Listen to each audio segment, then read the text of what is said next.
Hello dear student, हम लोग इसके पहले जो है समास पढ़े थे। तो कहाँ तक पढ़े थे?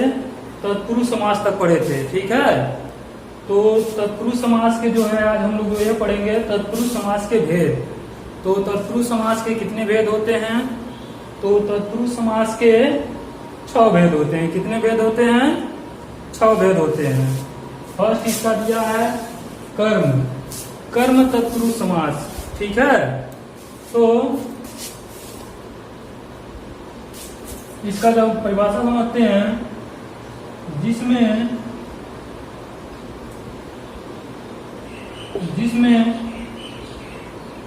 कर्म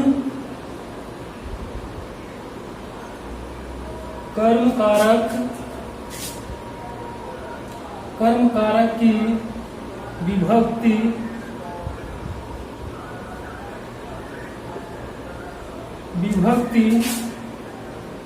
को, कर्म कारक की विभक्ति को का लोप होता है। कर्म कारक की विभक्ति को का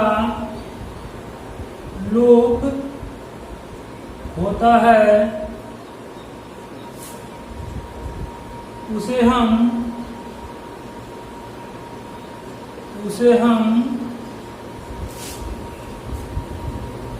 कर्म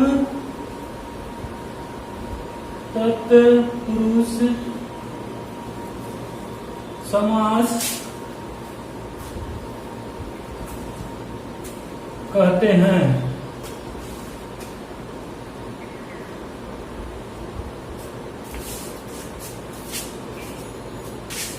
ठीक है, तो इसका जो है हम जब उदाहरण देखेंगे, जैसे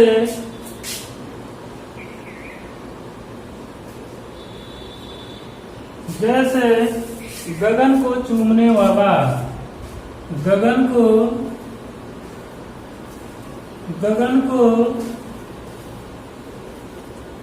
चूमने वाला। ठीक है, अब यहाँ जो हमारा जो है कारक क्या है? को। ठीक है, यह जब हम समस्त पद करेंगे तो क्या हो जाएगा? गगन चुंबी। क्या हो जाएगा? गगन चुंबी। गगन को चूमने वाले को क्या बोलते हैं? गगन चुंबी। ठीक है, और एक और एग्जाम्पल इसका देखते हैं। दूसरा एग्जाम्पल देखते हैं। चिड़िया को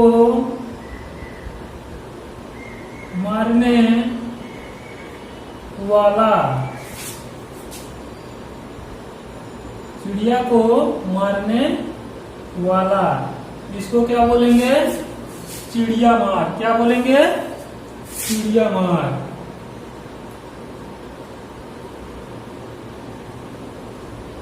चिड़िया को मारने वाले को हम क्या बोलेंगे?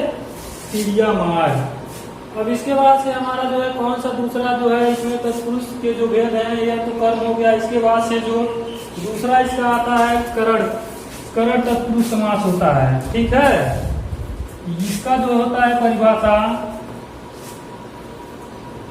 जिसमें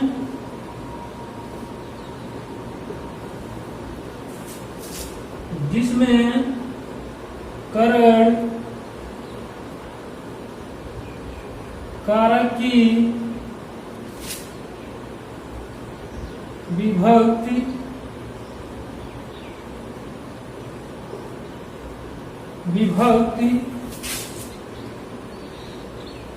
से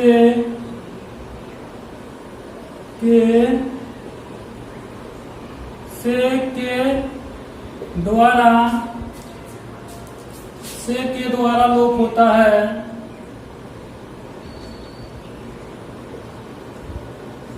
है, उसे हम करण तत्पुरुष समास कहते हैं। उसे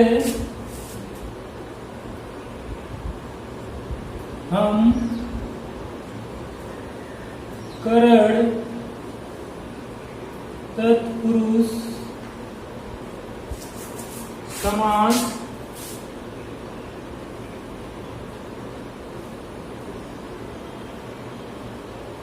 कहते हैं। ठीक है, जैसे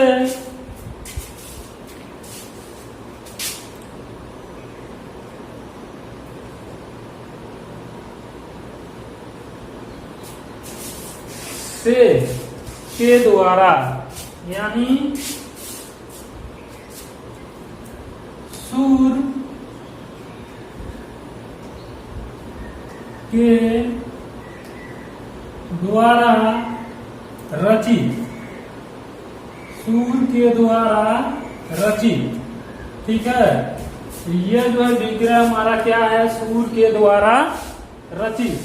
अब इसको जो है हम लोग समस्त पद करेंगे इसका जब, तो क्या हो जाएगा, सूर रचित, यानी के द्वारा जो है इसका जो है लुप्त हो जाएगा। यह जो मतलब है के द्वारा, ये जो कारक है, कारक का चिन्ह है, ये जो है लोप हो जाएगा, यानी यहाँ से गायब हो जाएगा। तो क्या हो जाएगा, सूर रचित, सूर रचित, यानी सूर के द्वारा रचित, सूर रचित। यानी दूसरा जो एग्जाम्पल होगा, रेखा से अंकित, ये जो होगा समस्त पद में जो होगा रेखा, रेखांकित। ठीक है,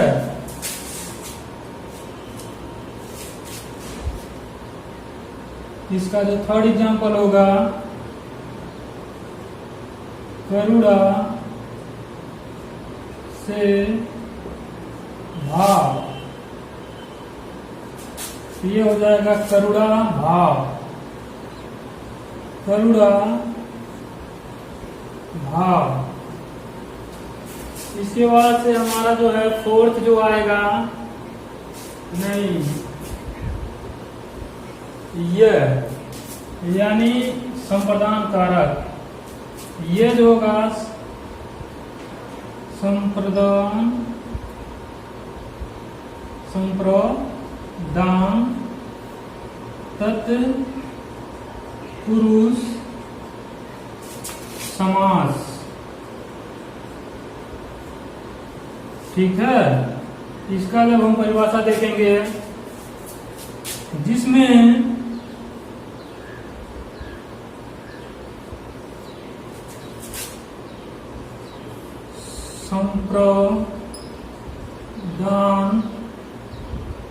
संप्रदान कारक,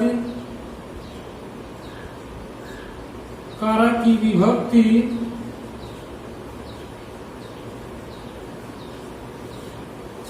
कारक की विभक्ति के लिए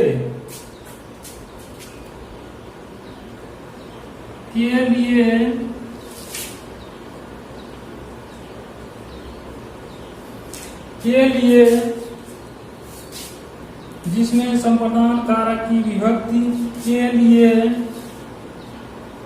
का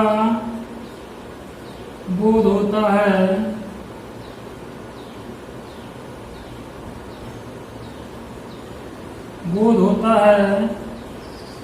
उसे हम संप्रदान तत्पुरुष समास कहते हैं।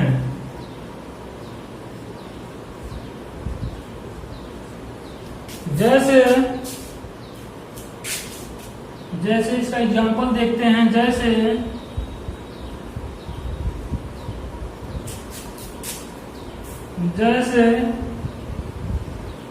गौ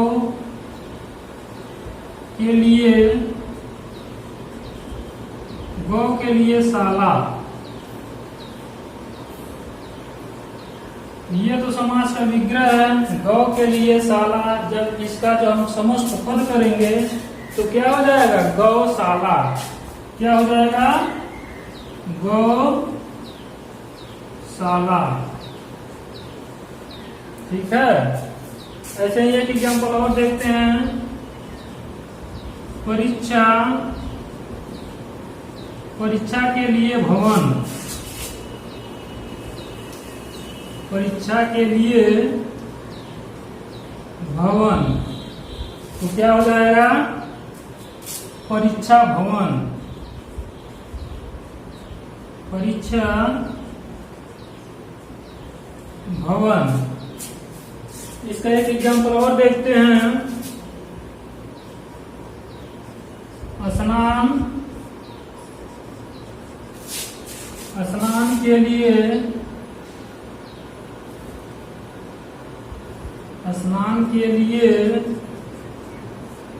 घर। स्नान के लिए घर, तो क्या हो जाएगा? स्नान घर। स्नान घर। स्नान के लिए घर, तो यह हो जाएगा स्नान घर। अब उसके बाद से आता है अपादान कारक। ठीक है, अपादान को हम देखते हैं। अपादान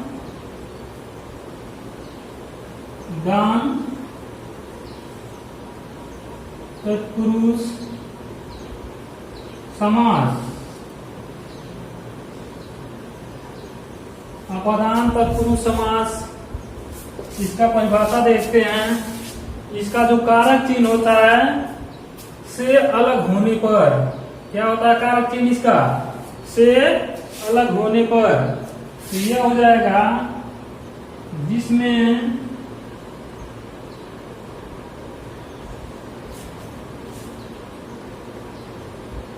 अपादान कारक की विभक्ति से, ब्रैकेट में हो जाएगा अलग होने पर, अलग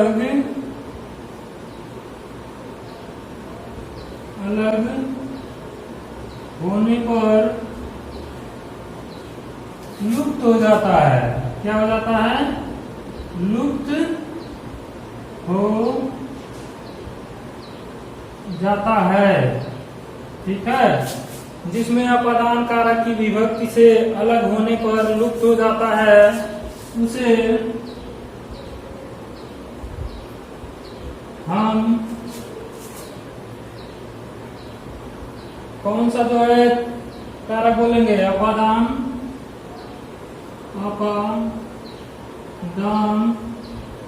तत्पुरुष समास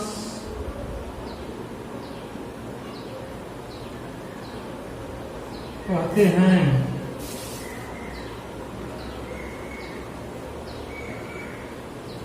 ठीक है, इसका जो है परिभाषा कि जिसमें अपादान कारक की विभक्ति से, यानी से, यह से हो जाएगा आपका जो है कारक चिन्ह, से अलग होने पर लुप्त हो जाता है, उसे हम अपादान तत्पुरुष समास कहते हैं। जैसे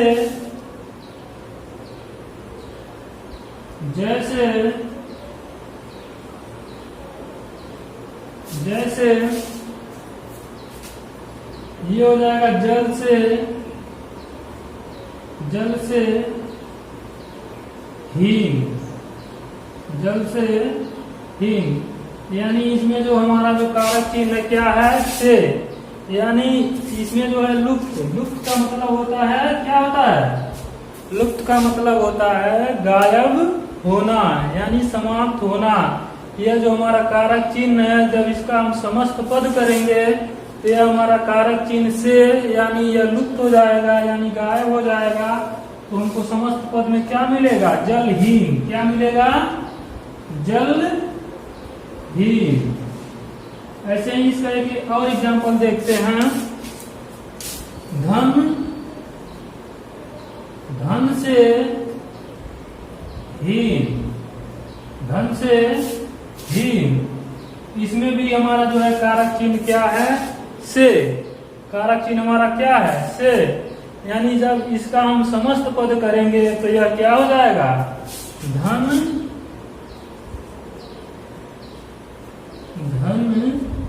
हीन। ठीक है, धन हीन। ऐसे ही एक और है, रंग से हीन, रंग से हीन। इसमें भी हमारा जो है कारक चिन्ह क्या है, से। जब हम क्या करेंगे, समस्त पद करेंगे तो यह क्या हो जाएगा, रंगहीन। क्या हो जाएगा, रंगहीन। ठीक है। अब इसके बाद से हम लोग देखेंगे संबंध कारक। ठीक है, बाद हम लोग देखते हैं संबंध तत्पुरुष समास। संबंध तत्पुरुष समास, इसमें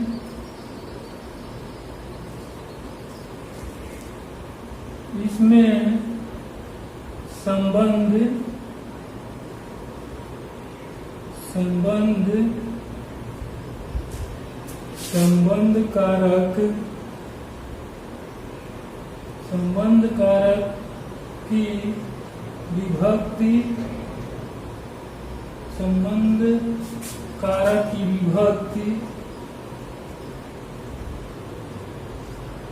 विभक्ति का की के। ठीक है, का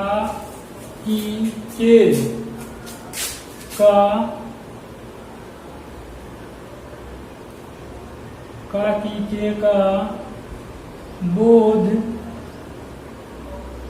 होता है, उसे हम संबंध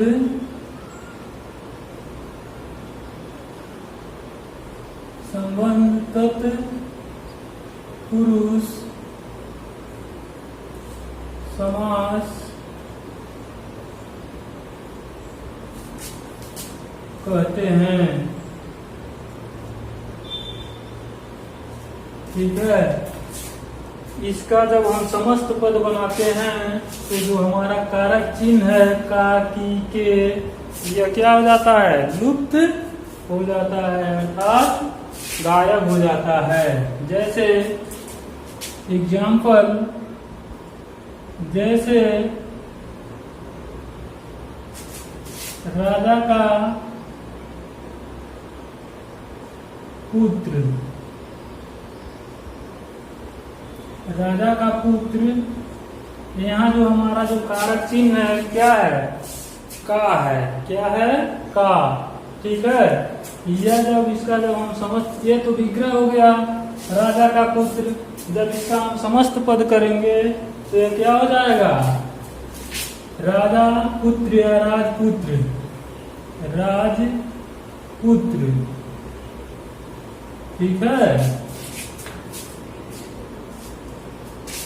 फिर इसका दूसरा एग्जांपल देखते हैं, राजा का कुमार, राजा का कुमार। यह हो जाएगा क्या, इसमें भी कारक चिन्ह क्या है, ये का है। ठीक है, तो यह भी हो जाएगा क्या, राजकुमार, राजकुमार।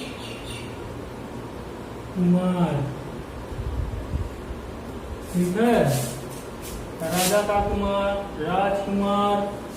ठीक, उसके बाद से आपका यह आ जाएगा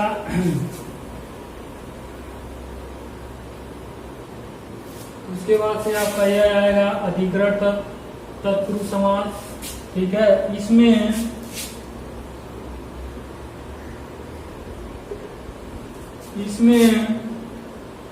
अधिकरण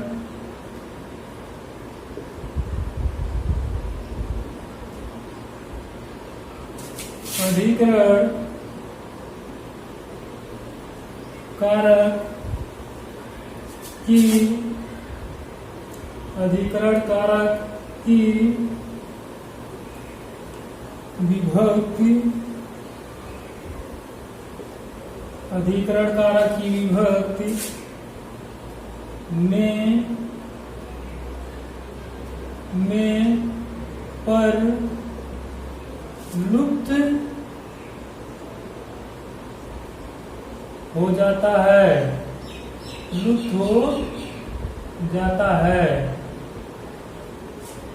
उसे हम अधिकरण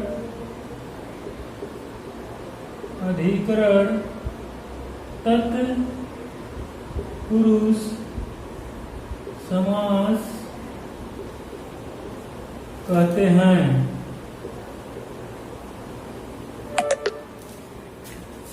फॉर एग्जाम्पल, जैसे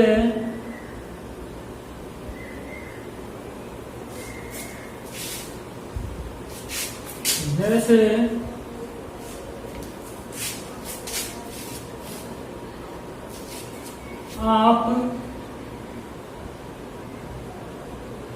पर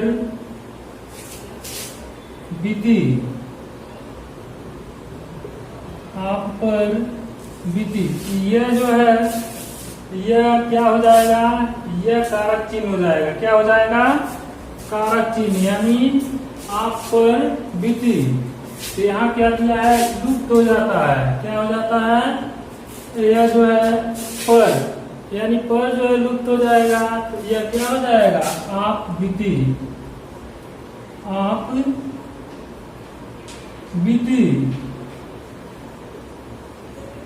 ठीक है, आप पर बीती, आप बीती।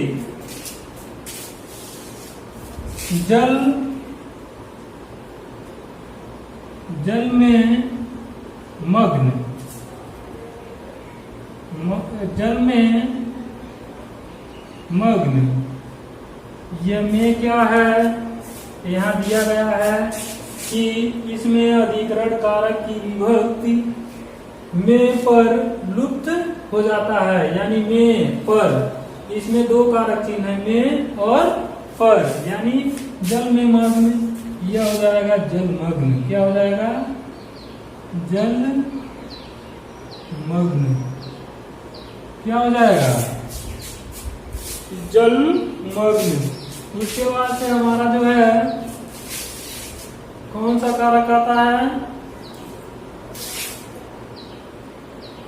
तीसरा जो आएगा कर्म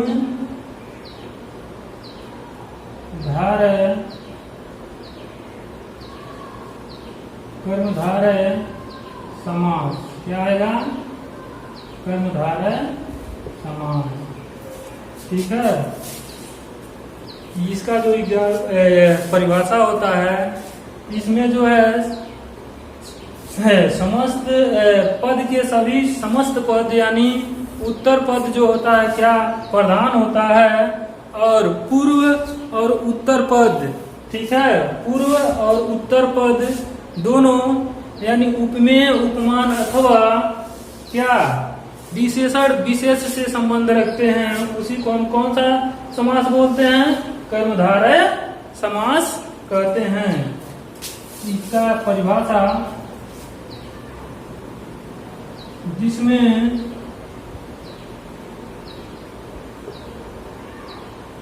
समस्त पद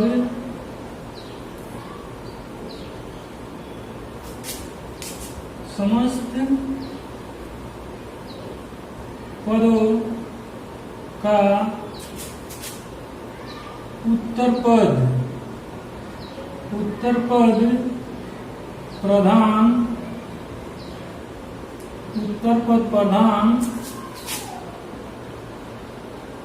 होता है, उत्तर पद प्रधान होता है।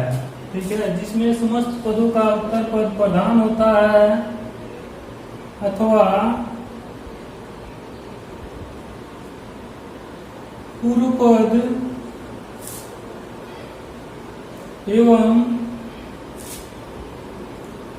एवं उत्तर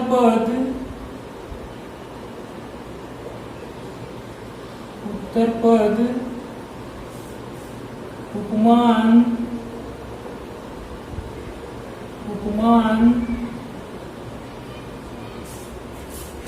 उपमेय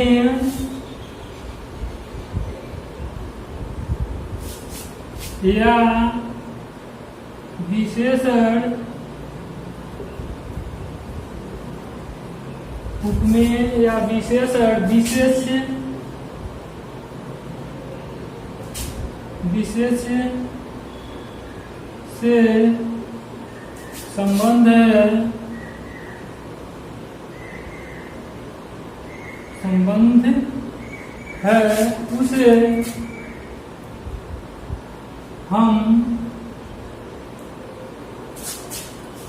उसे हम कौन सा समास कहते हैं? कर्मधारय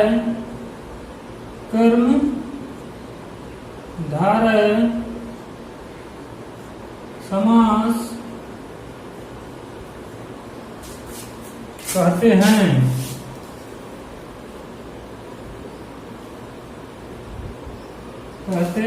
जैसे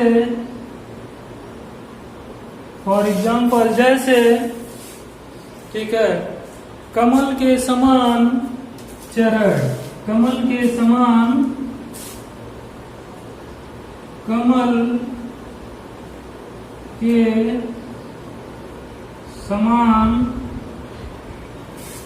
चरण, कमल के समान चरण। यह कमल जो है हमारा क्या हो जाएगा? यह जो हमारा हो जाएगा पूर्व पद यानी पहला पद। क्या हो जाएगा? यह पूर्व पद हो जाएगा यानी पहला पद हो जाएगा। यह जो चरण हो जाएगा यह क्या हो जाएगा? उत्तर पद। ठीक है, क्या हो जाएगा? उत्तर पद। तो इसका परिभाषा क्या बताएं अभी कि मतलब जिसमें समस्त पदों का उत्तर पद प्रधान होता है अथवा पूर्व पद एवं उत्तर पद उपमान उपमेय या विशेषण विशेष से संबंध है, उसे हम कर्मधारय समास कहते हैं। ठीक है, यह जो कमल है यह हमारा क्या है? यह पूर्व पद है यानी पहला पद है। यह चरण हमारा जो है दूसरा पद है। जब इसका हम समस्त पद करेंगे तो क्या हो जाएगा? चरण कमल, चरण कमल।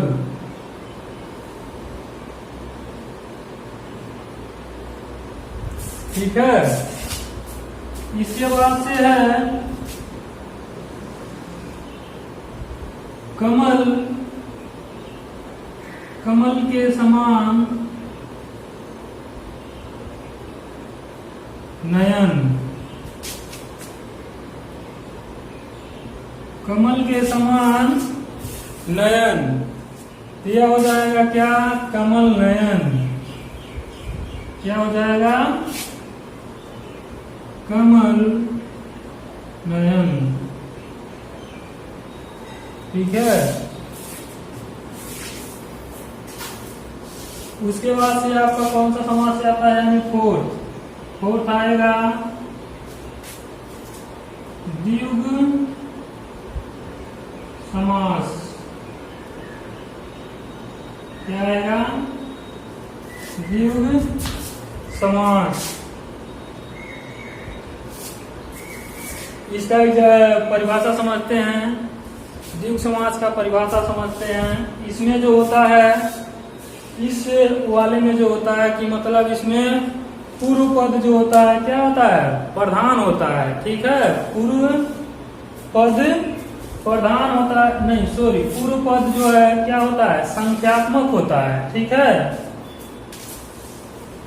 जिसमें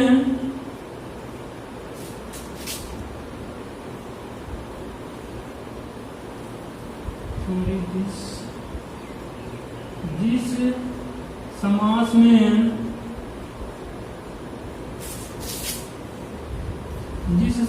में पूर्व पद संख्यात्मक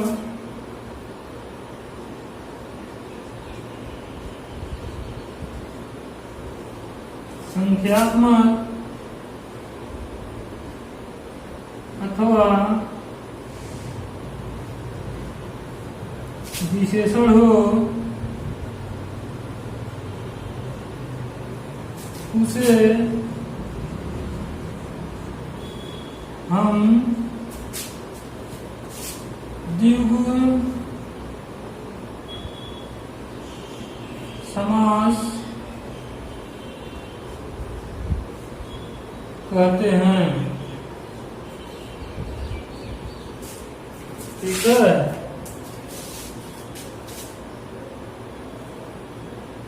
इसमें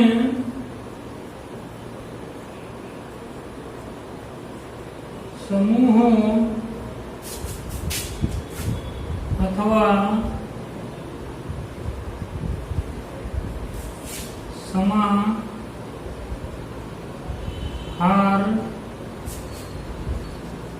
का ज्ञान होता है। इसमें समूहों अथवा समाहार का ज्ञान होता है।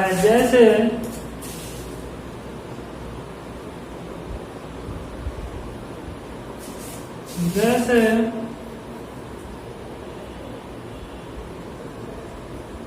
चौराहा।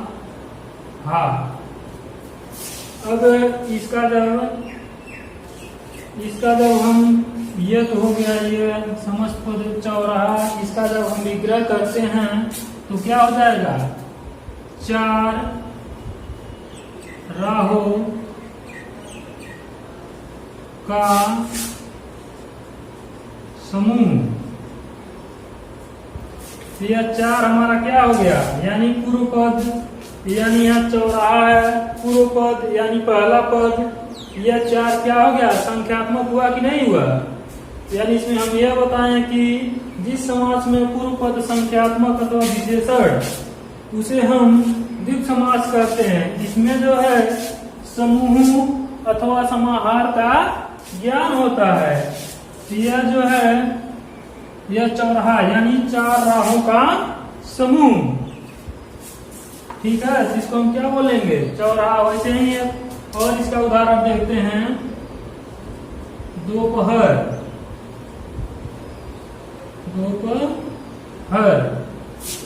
ठीक है,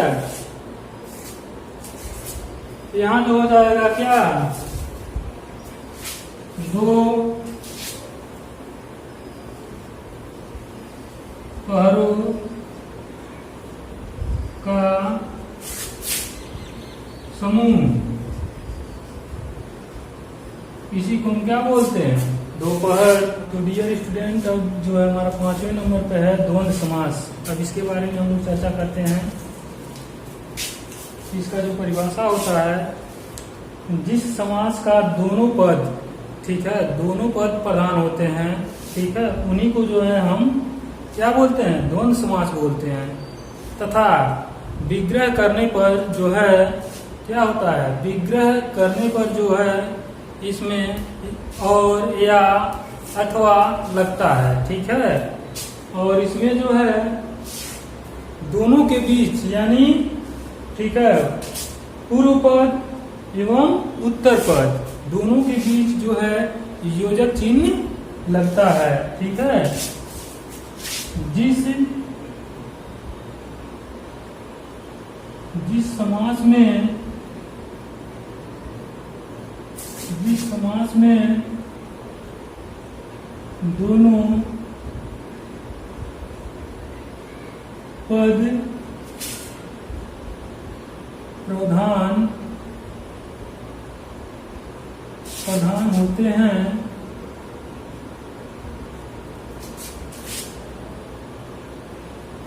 दोनों पद प्रधान होते हैं,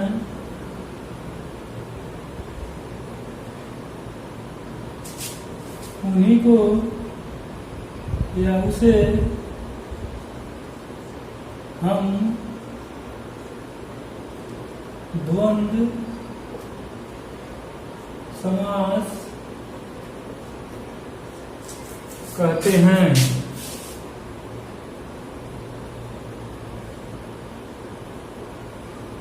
ठीक है, पहचान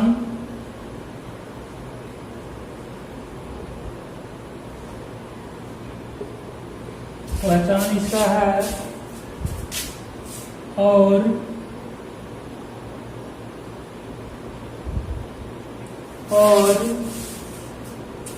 एवं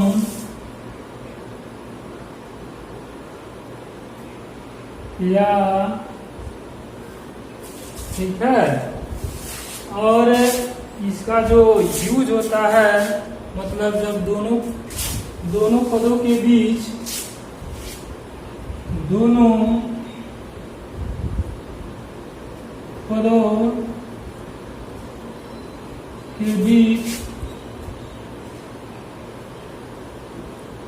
यानी दोनों पदों, यानी क्या हो जाएगा, ये पूर्व पद उत्तर पद, दोनों पदों के बीच हम योजक चिन्ह, इसको बोलते हैं योजक चिन्ह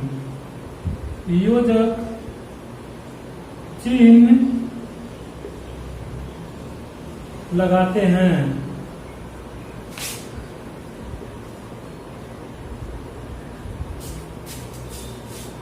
जैसे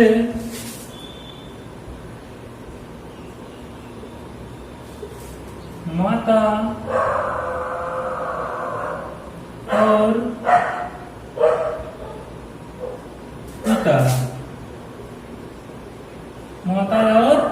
पिता, ये जो है माता जो है हमारा क्या हो जाएगा, कौन सा पद हो जाएगा, पूर्व पद यानी पहला पद। ये जो उत्तर पद यानी पिता, इसको जब हम समस्त पद में करेंगे तो क्या हो जाएगा, माता, इसमें योजक चिन्ह आ जाएगा पिता। ऐसे ही दिन और रात, क्या हो जाएगा, दिन रात, इसमें भी योजक चिन्ह आ जाएगा, दिन रात।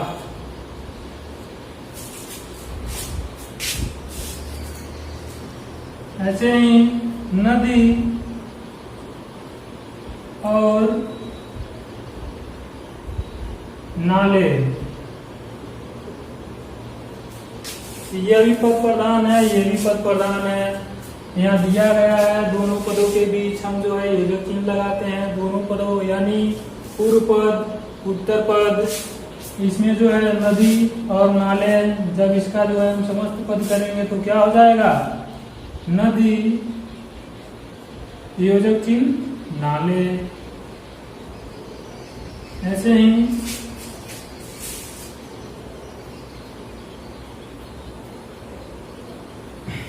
ऊंच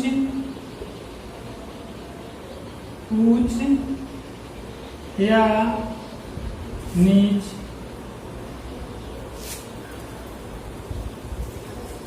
ऊंच या नीच, तो क्या हो जाएगा, ऊंच नीच।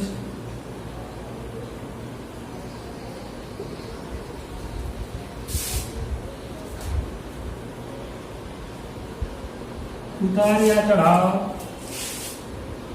उतार या चढ़ाव,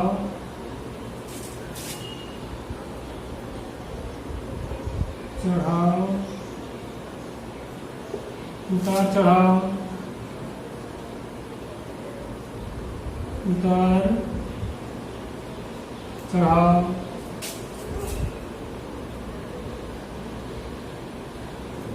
उतार चढ़ाव।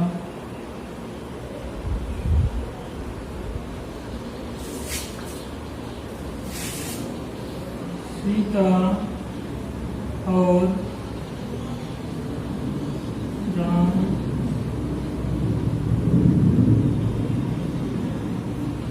सीताराम, सीता राम। बहुत इसके एग्जाम्पल है। अब लास्ट में आता है हमारा क्या, बहुब्रीहि समास। कौन सा आता है, बहुब्रीहि समास, ठीक है,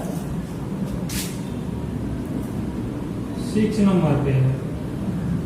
बहुव्रीहि समास।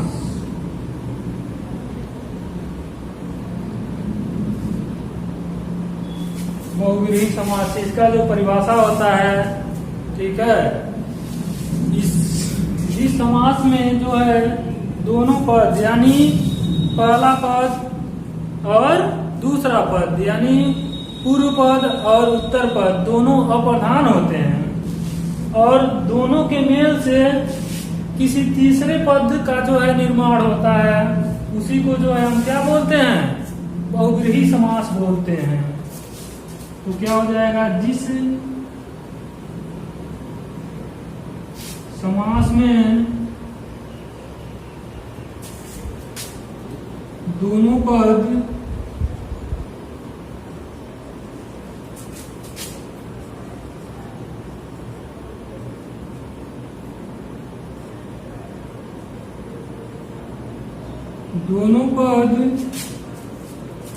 अप्रधान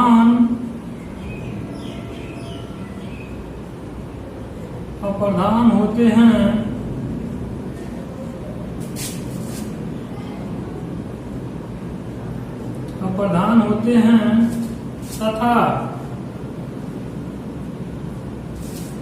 दोनों के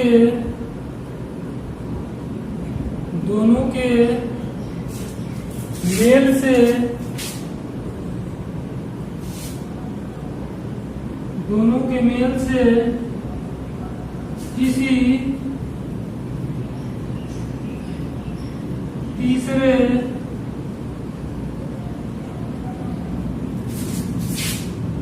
किसी तीसरे पद का निर्माण होता है, उसे हम बहुव्रीहि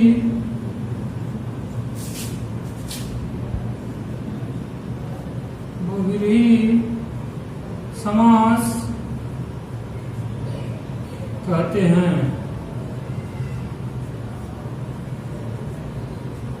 बहुव्रीहि समास कहते हैं। इसमें जो है दोनों पद यानी पूर्व पद एवं उत्तर पद, इसमें दोनों पद जो है क्या होंगे, अप्रधान होंगे। जैसे फॉर एग्जाम्पल, जैसे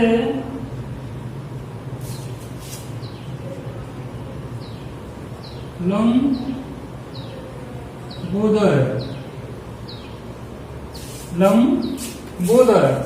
तो यह क्या हो जाएगा, लंबा है उदर जिसका, लंबा है उदर जिसका, अर्थात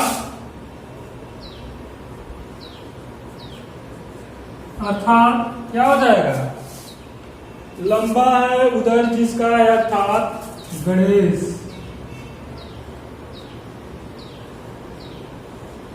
ठीक है, लंबा है उदर जिसका अर्थात गणेश।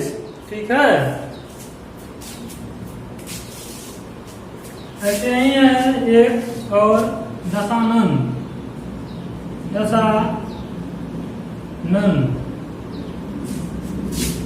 ये हो जाएगा 10 है आनंद जिसके,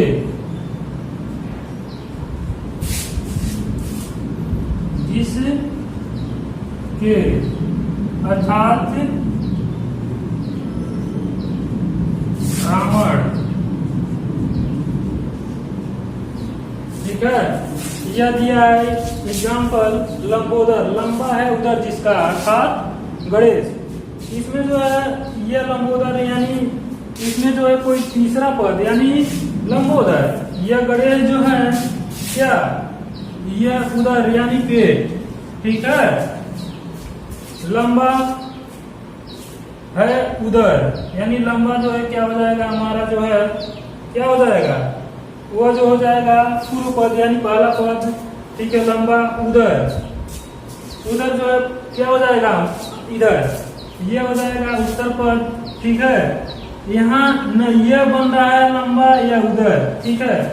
यह दोनों के नियम से जो तीसरे पद का जो निर्माण हुआ, तीसरे शब्द का निर्माण जो हुआ है अर्थात गणेश, यह जो है इसमें यानी यह तो पहला पद भी नहीं प्रधान है, दूसरा पद भी नहीं प्रधान है, ठीक है। इसमें जो है किसी तीसरे यानी गणेश। ऐसे ही एक और है एग्जाम्पल, दशानंद, इसको बोलते हैं दस है आनंद जिसके अर्थात रावण, जो रावण था उसके 10 मुख थे। तो डियर स्टूडेंट, आज के लिए बस इतना ही। थैंक्स।